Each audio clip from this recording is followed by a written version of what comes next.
কি কাণ্ড, অকেজো হয়ে গেল আধার কার্ড। হাইকোর্টের হলফনামায় বড় দাবি কেন্দ্রের, ঠিক কেন হলো জানো? পশ্চিমবঙ্গের রাজ্যে পরিচয়পত্রের প্রমাণ দিতে আধার কার্ডকে ব্যবহার করেন রাজ্যবাসী, তবে এবার সেই আধার কার্ডই হয়ে গেল বাতিল। আর এই রাজ্যে বসবাসকারীর প্রমাণ স্বরূপ দেখাতে পারবেন না এই কার্ড। ঠিক কাদের ক্ষেত্রে ঘটলো এই ঘটনা?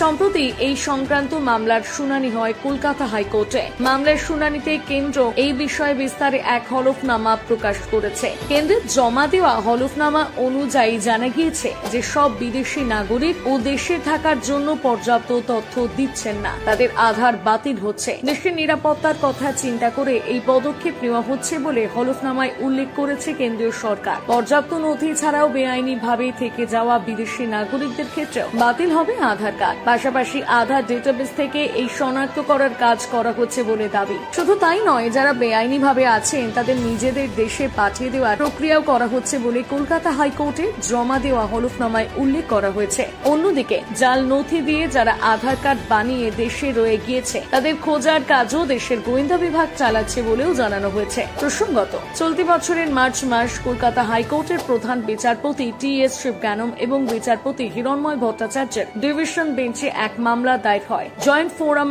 এগেইনস্ট এনআরসি অ্যান্ড এএনআরএ মামলা দায়ের করে। মামলার শুনানিতে আবেদনকারী জানান আধার কার্ড ব্যাপকভাবে বাতিল করা হচ্ছে, জানিয়ে বিভিন্ন ধরনের বিভ্রান্তি ছড়ায়। ঠিক কী কারণে এই ঘটনা ঘটলো তা জানতে চান আবেদনকারী। এছাড়াও আধার ইস্যু নিয়ে রাজ্যের মুখ্যমন্ত্রী মমতা বন্দ্যোপাধ্যায় প্রধানমন্ত্রীকে চিঠিও দিয়েছেন, কিন্তু কোনো সুরাহা হয়নি। এই অবস্থায় হাইকোর্টের হস্তক্ষেপ দাবি করা হয়। সেই মামলায় কেন্দ্রকে হলফনামা জমা দেওয়ার নির্দেশ দেওয়া হয়েছিল।